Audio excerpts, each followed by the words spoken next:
The moment you start defending yourself, you've already lost. While you're busy explaining, justifying, proving your innocence, your attacker has already won the only game that matters, the power game. Niccolo Machiavelli understood what most people learn too late. Defense is weakness disguised as strength, and the more you defend, the guiltier you look, the smaller you become, the more power you hand to your accuser. Watch what happens when someone accuses you of something.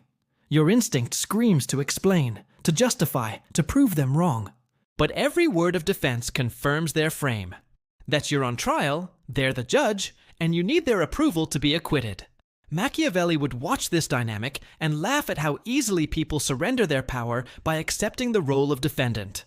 The trick that flips power instantly isn't complicated, but it requires something most people lack: the ability to tolerate others' false beliefs about you. When accused, don't defend. Either ignore completely, redirect the frame, or attack back, but never, ever explain yourself. The moment you start explaining, you're playing their game, by their rules, on their terms. I watched the executive get accused of undermining his team.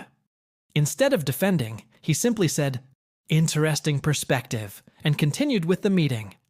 The accuser, expecting defense, kept pushing, looking increasingly desperate. The executive remained unmoved, occasionally raising an eyebrow as if watching a child have a tantrum.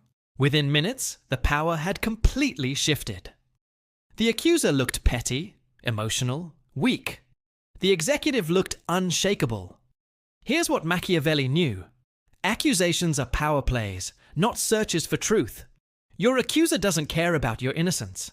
They care about putting you in a position where you have to justify yourself to them. It's not about what you did or didn't do. It's about establishing dominance. When you defend, you accept their dominance. When you don't, you reject their entire framework. The defensive reflex is trained into us from childhood. Parents demand explanations. Teachers require justifications. Authorities insist on answers. We're conditioned to believe that explaining ourselves will lead to understanding, that justification leads to justice.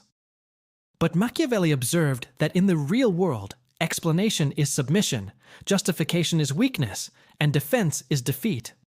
Think about every powerful person you know. When accused of something, do they scramble to explain? Do they desperately justify? No. They either ignore the accusation entirely, treat it as beneath response, or they attack the accuser. They understand what nice people don't.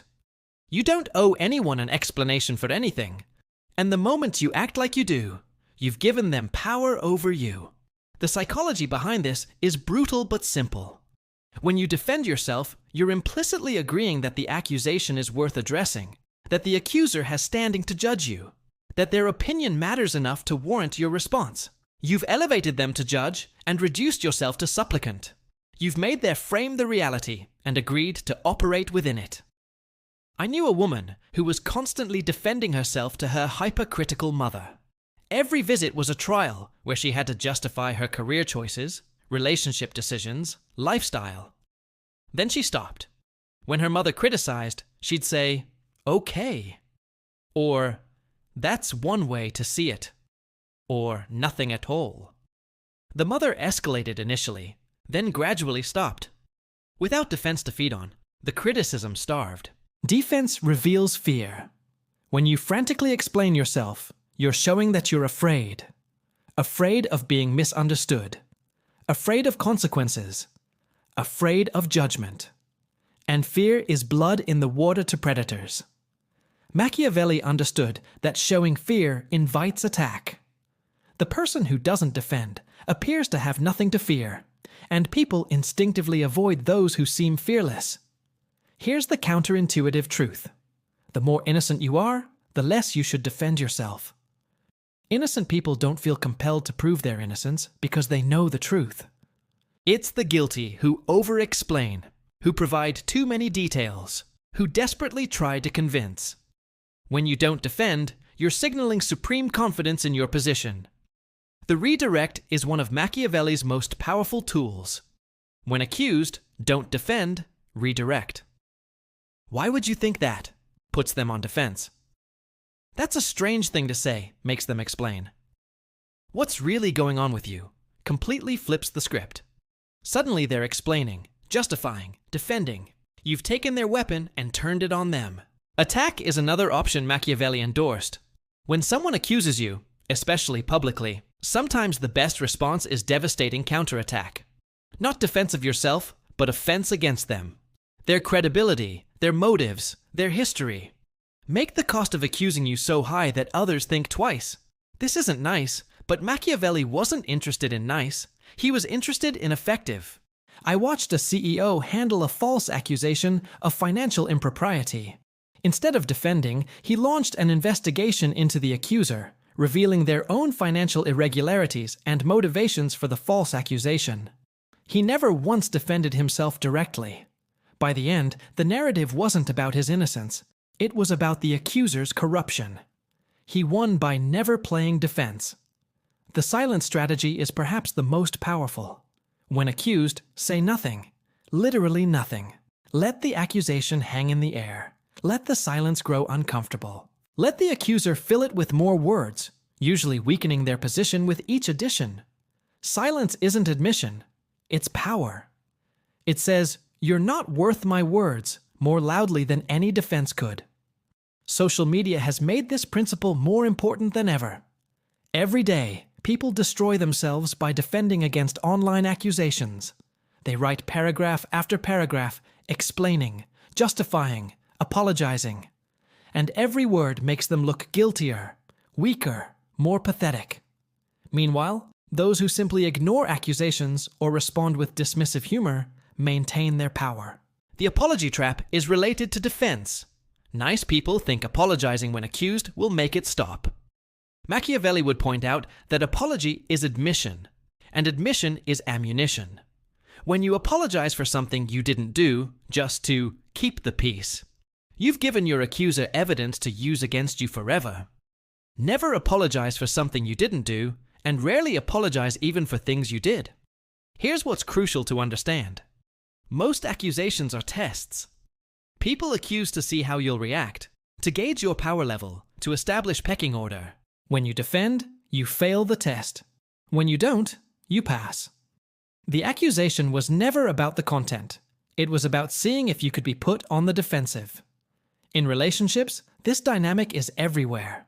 One partner accuses, the other defends, and the power dynamic is established. The defender becomes the one who must constantly prove their innocence, their love, their loyalty. The accuser becomes the judge, jury, and executioner. This isn't love. It's a power game where defense ensures you'll always lose. The workplace is full of defensive people giving away their power. Someone questions your work and you launch into explanation. Someone challenges your idea and you desperately justify. Someone implies incompetence and you scramble to prove competence. Each defense makes you smaller, makes them bigger, establishes them as judge of your worth. Children naturally understand this principle before it's trained out of them. When accused of taking a cookie, the powerful child doesn't defend. They either ignore, deny without explanation, or attack back. It's only after years of conditioning that we learn to explain ourselves to death, to justify our existence, to defend our every action. The legal system has confused people about real-world power dynamics. In court, you might need to defend yourself. But life isn't court, and most people aren't judges with actual authority over you. They're just other players trying to gain advantage, and your defense is exactly the advantage they're seeking. Machiavelli's insight was that reputation isn't built on defense, but on offense. You don't become respected by proving you're not bad. You become respected by proving you're powerful. Defense is about not losing. Offense is about winning. And in the power game, if you're not winning, you're losing. The frame control principle is essential here. Whoever's frame dominates becomes the reality. When someone accuses you and you defend, you've accepted their frame that you're guilty until proven innocent. When you don't defend, you maintain your own frame that you're above suspicion, above their judgment, above needing to justify yourself to them. Here's the practical application. The next time someone accuses you of something, pause. Feel the defensive reflex rise and don't act on it. Instead, choose silence, redirect, or counterattack. Watch their confusion as their power play fails. Watch them scramble to fill the void where your defense should have been. Watch the power flip as they realize you won't play their game. The advanced move is preemptive frame setting. Before anyone can accuse you, establish yourself as someone who doesn't explain. Make it known that you don't justify yourself to others. Build a reputation for non-defense. Then, when accusations come, your non-response is expected, powerful, consistent with your established frame. This doesn't mean never taking responsibility for genuine wrongs. Machiavelli wasn't advocating sociopathy. But there's a massive difference between taking responsibility from a position of power and defending yourself from a position of weakness. One is choice, the other is submission. The trick to flipping power instantly when attacked isn't a complex strategy. It's the simple recognition that defense is optional, that you don't owe anyone an explanation, that their accusation only has the power you give it. The moment you understand this, truly understand it, you become unassailable, not because you're innocent, but because you refuse to acknowledge others' authority to judge you. Your power isn't in your ability to prove your innocence. It's in your ability to remain unmoved by others' opinions of your guilt. The person who doesn't defend can't be defeated in the accusation game because they're not playing it. They're playing a different game entirely, the power game. And in that game, the one who defends always loses. Stop defending yourself. Not because you're guilty, but because you're above the need for others' validation. Not because you can't explain, but because you won't submit to interrogation.